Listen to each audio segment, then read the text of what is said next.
नेपाल सरकार मन्त्री परिषदको 2082 मंसिर 2 गतेको बैठकका मुख्य निर्णयहरू यस प्रकार रहेका छन्। 1.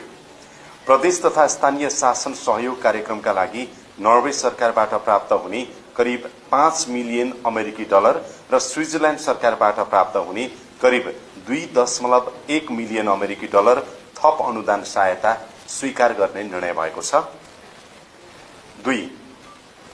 नेपाल स्टक एक्सचेन्ज लिमिटेडको पुनर्संरचना गर्न आवश्यक अध्ययन गरी सुझाव पेश गर्न प्रकाश जङ केसी काठमाडौँको संयोजकत्वमा नेपाल स्टक एक्सचेन्ज लिमिटेडको पुनर्संरचना सम्बन्धी सुझाव समिति 2082 गठन गर्ने निर्णय भएको छ।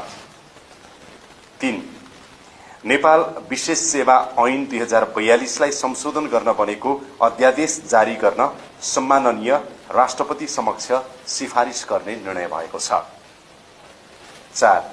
जेनजी प्रदर्शनका क्रममा घाइते भएका 2429 जनालाई जनही 15,000 रुपैयाँ तत्काल राहत रकम उपलब्ध गराउने निर्णय भएको छ। 5.